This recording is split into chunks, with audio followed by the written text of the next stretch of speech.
Questão 7 de colisão oblíqua, ela apresenta uma vantagem, um desenho quadriculado. Toda vez que você tiver um desenho quadriculado é porque ele quer que você utilize o desenho. Ele não fez o quadriculado à toa. Nesse quadrilátero inicial, ele representa uma sequência de vetores em que eu representei separadamente. Então, nós temos a quantidade de movimento da partícula A antes do movimento, e aqui nós temos a representação da quantidade da partícula A depois. Nesta colisão, onde ela é elástica, com o corpo B que inicialmente estava em repouso. Portanto, é provável que o seu corpo A esteja aqui e ele vá se colidir com o corpo B, que estava aqui inicialmente. O corpo A passa a ter esse deslocamento e o corpo B é a incógnita. Então, essa seria a situação exatamente depois da colisão. Para utilizar o quadriculado, é interessante nós apresentarmos o conceito de versor. O que é um versor?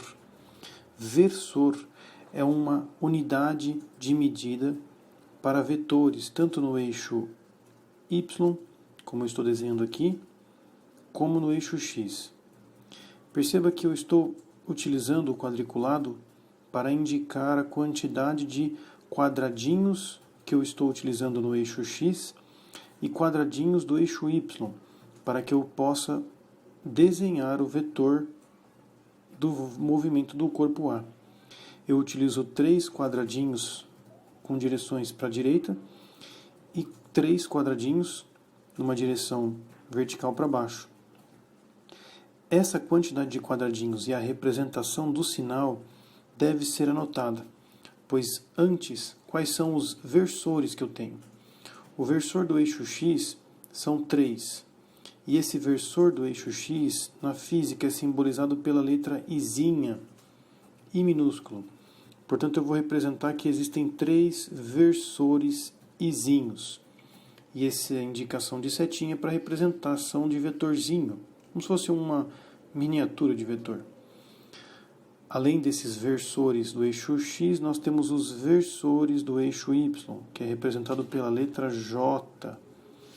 São 3 J's, portanto 3 Jzinhos, e no caso eu vou colocar negativo, pois eles representam versores para baixo.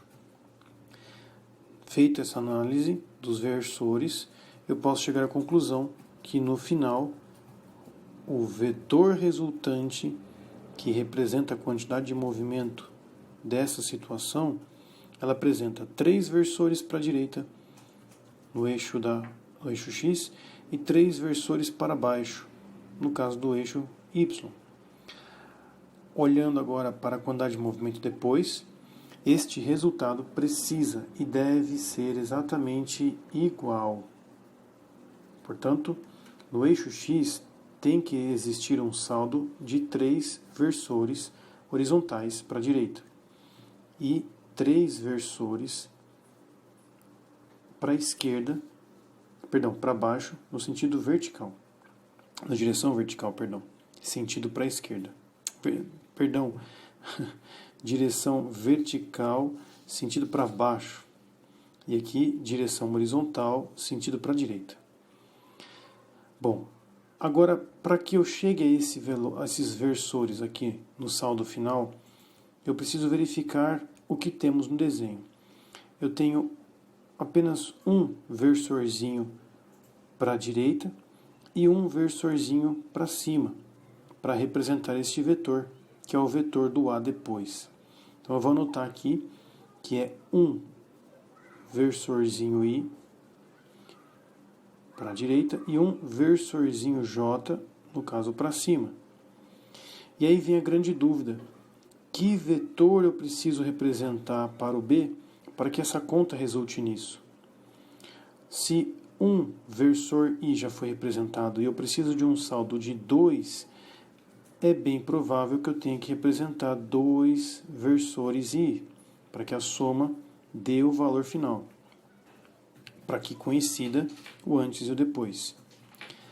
Agora, qual será a quantidade de versores J que eu preciso pôr para que o saldo fique menos 3. 1 já existe para cima, portanto eu preciso de menos 4 versores J, para que este saldo resulte em menos 3 J, que coincide com a quantidade antes. Com isso você ganhou a representação da resposta. São 2 versores para a direita, sentido direita na horizontal, e 4 versores vertical para baixo. Juntando esses versores, 2 à direita, 4 para baixo, você consegue representar o que seria a resposta do vetor que daria a quantidade de movimento do corpo B depois do choque. Então, esta representação com 2 versores à direita e 4 versores para baixo é que vai dar a resposta correta